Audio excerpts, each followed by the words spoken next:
Today I will be making horchata wine, and after that's complete, I will be sticking it in my still to get horchata liquor. It's gonna get in your mind.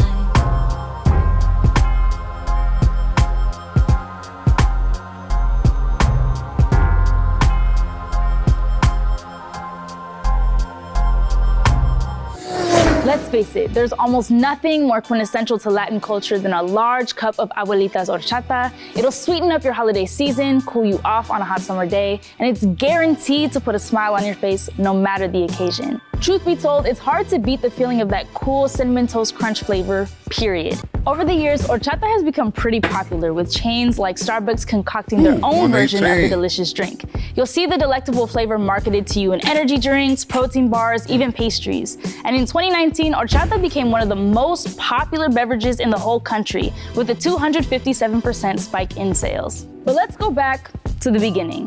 What really is horchata and where did it come from? We know it's been a staple in Latin culture for decades, but there's actually a complex story behind this craze rooted in Afro-Latino history. Class is in session, and today, you're getting schooled on horchata. In terms of ingredients, the creamy delight we know and love was originally made from dried and ground tiger nuts. That milk is then combined with water and sugar to get that spiced rice pudding flavor.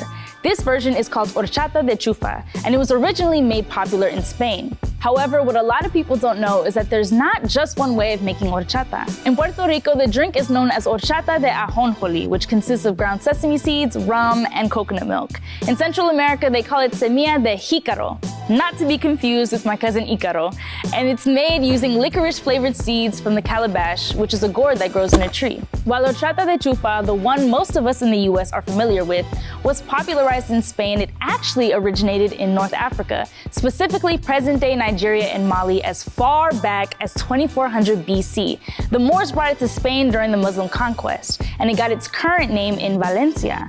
Before it was called horchata, it was known as kunu aya, which is how it's still known in parts of Nigeria today. As some of you may already know, African countries have a long history of influencing Latin culture. You can see it in the music, the languages, and most definitely the food.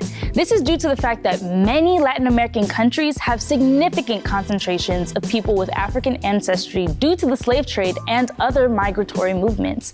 For instance, Brazil has the largest population of people with African ancestry outside of Africa. Colombia, Peru, and many other countries have decently large populations as well, even though years of colorism and attempts at ethnic cleansing have tried to wipe them out.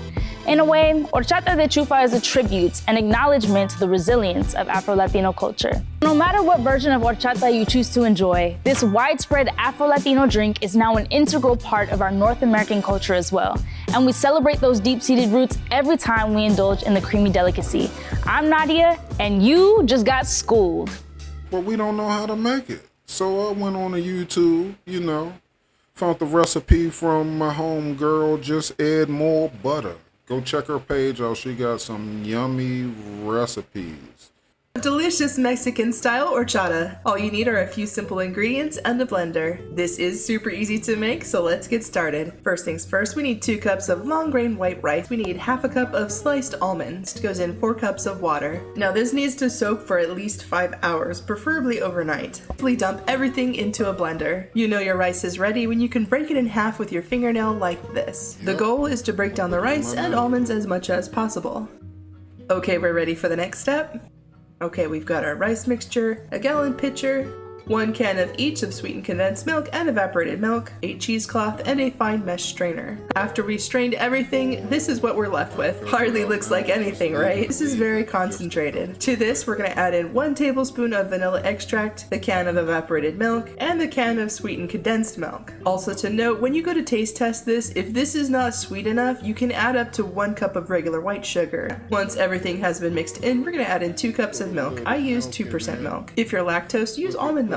Same for the sweetened condensed milk. I have seen a lactose version at the grocery store. Give everything a good mix, and as you can see, it's still pretty thick. We're gonna fill this up the rest of the way with good old water. 6 cups, I believe. And there you have it, delicious horchata. These are the ingredients I'm going to use to make my horchata. I have rice, vanilla, sliced almonds, cinnamon, and fat-free evaporating and condensed milk. 8 cups of rice.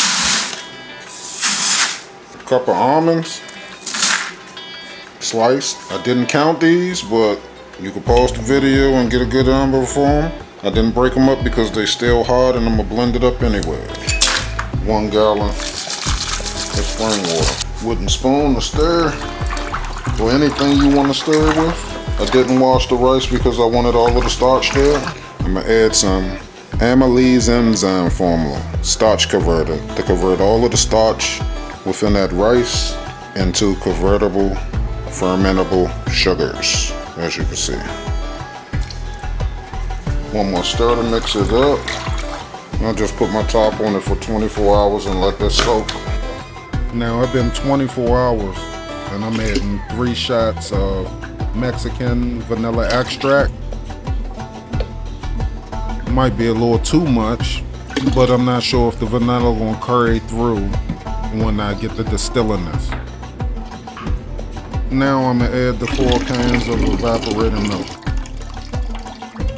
This is gonna take a minute. Now I'm gonna add the condensed milk, sweetened, of course. Oh shit. Yeah, I just dropped the top. I should have just cut it all the way off. Now this is what I should have did at first. Now we're just gonna mix it a little bit. Now we're gonna grab the 4th can, pop it open, take the top all the way off because we don't want it to drop in there, and then we pour. I said pour. Yeah, like that. Ooh, wow. Now I'm gonna pour in 4 cups of sugar, white sugar.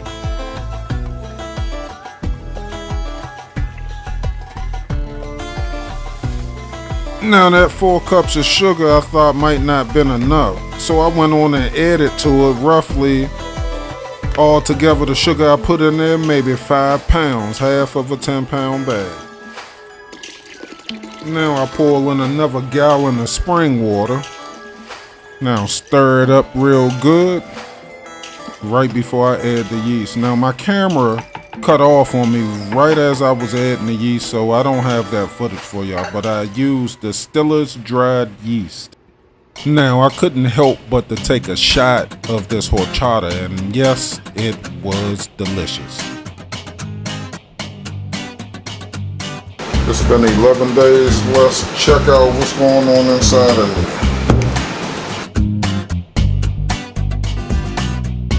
Smell like liquor. Look like it was fermenting okay. I'm gonna have to strain this out into my distiller. Time to strain it. The stuff at the bottom I don't want. I'm trying to get most of the liquid up out of here without getting that gunk from the bottom, which is dead yeast and rice solids. It smells good. It smells like cinnamon toast crunch. That's what was left down in there.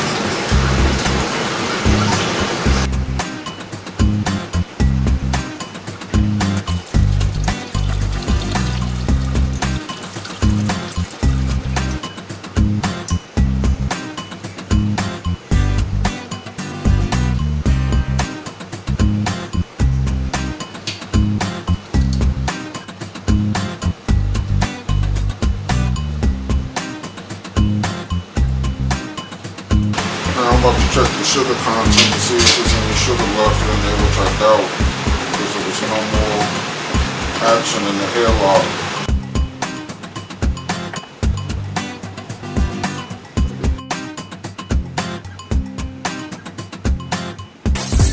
So I ended up with 32 ounces of 140 proof horchata liquor.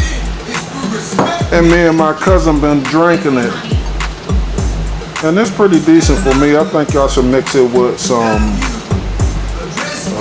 maybe like some eggnog or some cashew cream or whatever that cream stuff is.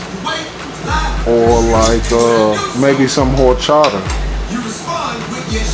But it tastes pretty decent. You gotta be careful with that. That's 140 cuz. jump too smooth. It's way better than anything that anybody ever had. So this is what we want to do. I've been drinking the 80 that I cut down right here. I ain't messing with the 140.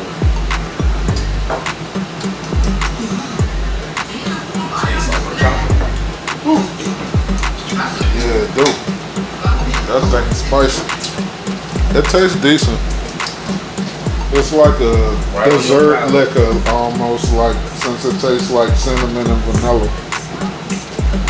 Sits good on the palate. On some liquor. 140 proof. Usually it'll be like fire water, but you can taste it. That's the difference.